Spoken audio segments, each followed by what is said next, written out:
Hey guys, doing another Lyft video. It's been about 2-3 months since I did a video and thought it was high time that I made another one. I haven't been driving for Lyft as much as I used to, but I'm still driving, and I wanted to kind of compile all the videos that I had made into one super video. So sit back, this is going to be like 15-minute, maybe 20-minute video, and go grab a drink. We're going to get down into the dirty that's going to make you the money. And that's what you're here to do. So I'm going to change a few things that I said in my previous video. I'm going to restate a couple things because my opinion is a little bit different now. I used to say that the best plan was to turn on your phone, put it into drive mode, and wait in your parking lot. I'm still going to say that. Wait out your side of your house. If you can get a ride out of your house, that's fantastic. You're not going to be driving around wasting gas and time. Now, ultimately, everyone thinks that they're going to work in a certain area. I want to work in Seattle. I want to work in Bellevue. Well, sure, but you're going to get people that are going to pull you out of those areas, and you're going to go to other areas. So you need to be able to be flexible and not just say, I'm going to work here. Because the logistics of driving back and forth and staying in that area just aren't going to work. You're going to get ride requests as you're driving back over, and you're going to have to go somewhere else. So you need to be open and be flexible. Now, I had said that after 10 or 15 minutes of waiting, if you don't get anything, go ahead and drive around. Now, 3 months of pretty much doing exactly that, I learned that you're going to get ride requests from sometimes really far away. Now, how their system works is the longer you stay in drive mode, the bigger the circle gets, the bigger the map gets of where you're going to be able to get ride requests from. So sometimes that's a bad thing. And to give you an example, I was in Bellevue, and in this particular city, there's another city across from it called Seattle. You've all heard of that. Well, you have to drive across a bridge. Now, I got a ride request to go pick somebody up in Seattle from Bellevue. That was a 22-minute ride. So you need to be, again, willing to go other places. Now, that one I'm going to segue in. We'll pause. So don't drive around. Don't drive around. Do not drive around at all. Many times I've gone looking for that dollar, and it turned out to be that I had to drive back all the way that I drove looking for work to get a ride that I could have just sat there, drove down the street, and picked them up. So driving around at any point, no matter how good your gas mileage is completely worthless. If you're going to get a ping, you're going to get a ping. Being close to it, I haven't seen is going to affect anything. Just wait for it to come in.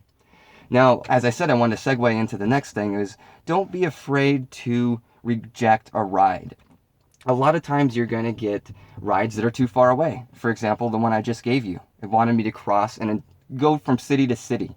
That was an estimated 22 minutes on the travel report. No way. I'm not going to go drive 22 minutes and get out of the area that I'm being successful in to go and potentially just take you down the street. So yeah, you are rated every night on your approval rating, and you want to get that close to 100% as possible. But what I'm trying to say is ultimately I think we have room for a couple to a few requests that you can decline. I wouldn't really like doing more than 2 a night, but I am now declining rides. Well, what rides are you declining? I'm declining rides that anything that's over 10 minutes to get to is nuts. That's just insane if it takes anything over 10 minutes. Some might argue 15, but going into the 20 range, that's nuts. Their system shouldn't even be designed that way. Now, you can go out of drive mode, and that kind of makes your circle much smaller, so you can kind of curb that. So maybe it was my fault in the end, but either way. So the other people that I would decline are anybody that has a rating under 4.5. Well, why is that? I've noticed anytime it's under 4.5, it's either a really short ride. Like, I've taken people across an intersection before. It was infuriating because the whole trip, going to drive to get to her, picking her up and taking her over, we're talking like a 20-minute round trip. So that was really frustrating. So I will decline those rides. I've also noticed that anybody under a 4.5 either doesn't talk much or might have some type of social, like, tick or problem, or, and I'm saying that wrong, but what I'm saying is maybe they're an asshole. Sorry. I'm going to have to call a duck a duck. I've noticed anybody under 4.5 is one of those two things generally. An asshole or you're just like wanting me to take you down the street. And nobody likes assholes, right? Right? That's what I thought. So anybody around that range, just decline them. You're not going to see too many out of that low anyways, because the system, I think, weeds them out real quick. Moving on. I hope you're ready. We got more to come. A lot more. Now, a lot of people see those big money days where it's, oh, I made $150. I made $200. I made $250, and they're happy about it and they're excited. At the same time, you need to not forget that the tax man is going to cometh. So you need to be taking about 20% of whatever you're making and stashing it off to the side. Come at the end of the year, it's going to be very frustrating, and it's going to be a lot of money. It's not like having a normal job with like a W-2 where they either just take it out for you or you have to pay a little bit. No, it's really frustrating. So you got to track all your receipts, keep all your receipts, all the gas, all the mileage. I think it's like 50 cents a mile that they're going to reimburse you on. Did you have lunch that day at Burger King? Great, keep that receipt, stash it in a certain compartment in your car so you've got all your receipts. No, don't stash it in your car. That's a terrible idea. But anyways, be prepared to pay some taxes. That also leads to be prepared to fix your car. You're going to be driving all over the fucking place. Pardon my French. All over the fucking place. You're going to be driving everywhere. Actually, to the point where there was a few areas that, while I was making great money, it just wasn't worth it anymore. You're beating the shit out of my car now. Driving down these roads that are cobblestone, see, we're driving down the cobblestone road, they built it about this long ago, see, back when they used to talk like this, see, and it's just like 1 month of that, I was just, no, my suspension is going to get fried, my car is going to get fried, I just can't be doing this all night. An ignition coil went out. That was a surprise $200 to get fixed that day. Get some AAA. AAA might come in handy. So what I'm saying is, just be prepared to fix your car. You're going to be driving it all day. There might be a really super busy day where you don't even shut off your car. The thing is literally running for 5 to 8 hours. Who knows? It's going to get warm. So you need to be taking good care of it too. You need to make sure you're not going over your oil changes. You're using maybe some fuel additives. I really like Marvel Mystery Oil and Seafoam. But point being, take care of your car and be prepared for the worst to happen. Because if you're banking on this as being your meal ticket, if something fucks up, well, you're going to be up shit creek. You need to be able to pay for this. So don't ever do this with this being your meal ticket and not having some form of emergency money to pay for a mechanical repair. So bring tiny things. You're going to see some guys on YouTube saying, oh no, it's not worth it to bring the candy, gum. I don't see that anybody cares. Well, 3 times now in my reviews, I've seen people mention that they were thankful for the gum, thankful for the candy. And I started picking up Capri Suns. Remember those old juice packets? And I'll just put them in the back sleeves of my seat. And people either laugh at them or they'll take them. They're cheap as shit too. Like you can get 2 boxes at like 10 for like $3 or something. I also have like the tiny waters that you can get for super cheap. By the time you've paid for this, it's 20 cents or less for the bottle. In my glove box, I've got gum, I've got mints, I've got everything. I've got different kinds of gum. I've got mints, more gum.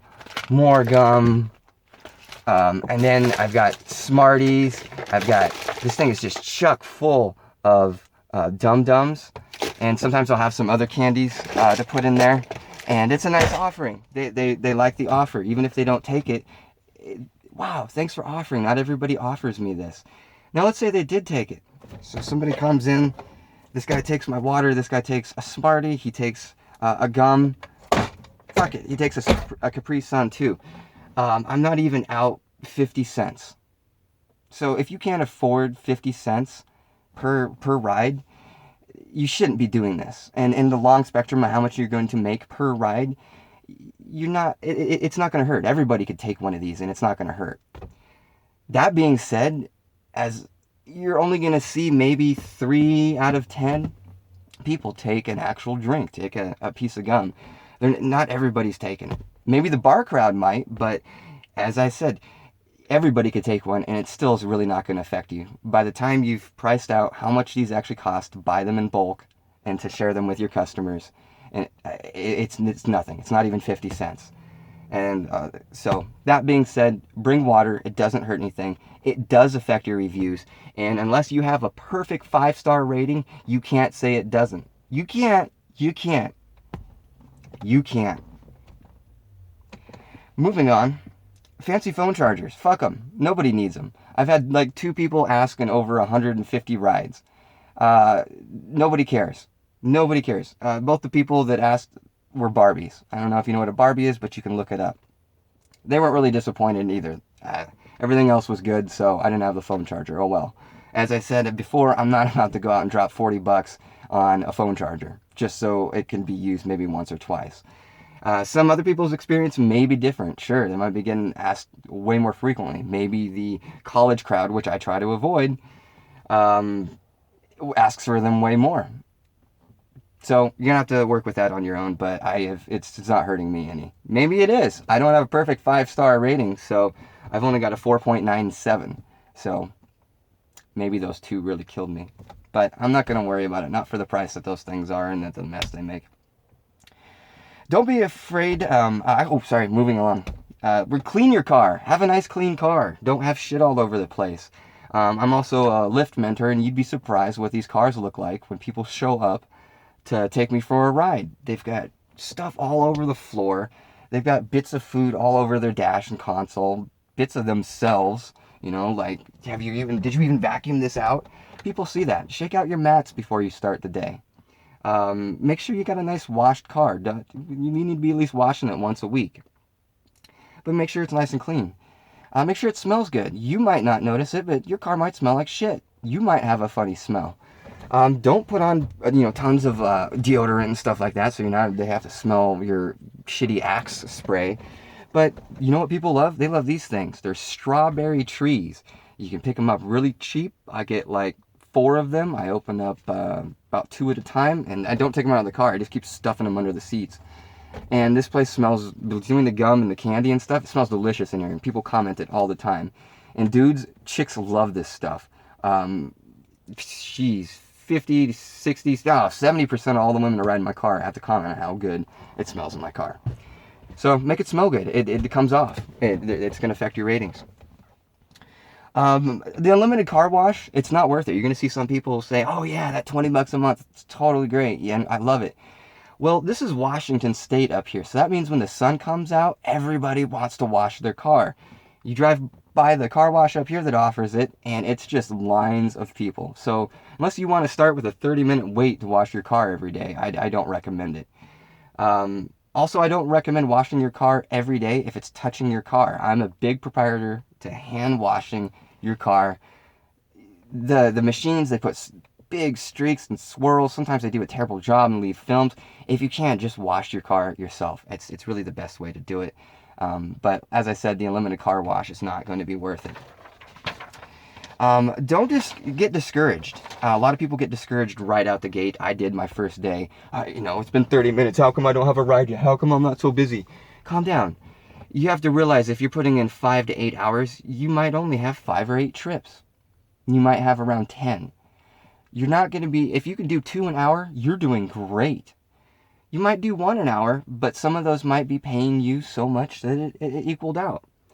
A lot of times, it might take you 3-4 hours before you get a trip to the airport. Before you get the guy that wants to go to his friend's house that's kind of up north and he lives in the suburbs, but you met him in the city.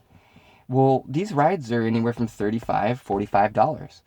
And generally, if you're working 5 to 8 hours, you're going to see probably 2 of those rides. So there's a good chance that 2 of those rides could provide you with $80 to $100. And you just have to wait. You're not going to get them right out the gate. Sometimes you might. The other day, I got a ride right out the gate that was $60. I actually just went home after that. I was so happy because I only wanted to make $100 that day. So I was like, you know what, screw it anyways. I made this in an hour. I'm going home. So don't get discouraged. Just put in the time and go for it. Now they've got also these things called heat maps. As you're driving along, you're going to see on your display where people are requesting the most Lyft rides, and it's going to be a pink square. It's going to be a pink square right there in the map, and it's going to get darker and darker and darker as it gets more demand. Well, Lyft wants you to go and drive over to those because it's paying 150% more, it's paying 200% more, whatever. And that's great because you could pick up Joe Dick and take him like 2 blocks and it might be like $10 or something like that. Well, at the same time, it might take you 10-20 minutes to drive over to the heat map. Now, by the time you've gotten to the heat map, it's all done. Everybody's gone left. Now the heat map might be somewhere else. So really, it's just causing everybody to want to come in and get this golden nugget. And yeah, one of you guys is going to get the golden nugget, but the rest of you, you're all fucked. So now you got to go somewhere else. That's exactly how it works. I've never gotten one ride in a heat map, and I've tried maybe 10, 15 times that I've purposely put myself in the heat map. So don't chase them. Stick to the 2-question rule. What's that? Well, when you get in, you want to say, hi, how's it going? Great. Well, maybe you're going to talk about the weather. You're going to say, oh, isn't this some great weather today? We're having, and they say, oh yeah, this is sun. It's amazing. I love it. Great. You already see this guy's into talking. You can talk to him now. You ask him another question about maybe where he's headed or something or what he does. And he says, oh, I'm a science engineer. I engineer science and I make computers. In fact, I'm going to build computers right now. Great. This guy's giving you information. You're going to be able to talk to him. But what if you ask him a question and he doesn't really say anything? You ask about the weather. Oh, isn't this great weather? And he says, oh yeah, it's pretty nice. Okay, well, give him another question. So, you up to anything good today? No, just driving over to going over to my mom's house. Well, you can see that this guy doesn't want to talk too much. So you don't want to keep asking him questions over and over, making him uncomfortable. It doesn't mean that you can't talk. Just generally, if you get a feel that they're kind of passive and don't want to say anything, at that point you just kind of want to throw in the towel and, just drive them to where they want you to be. Don't ever forget that some people that ride it in your car do think of you as a service.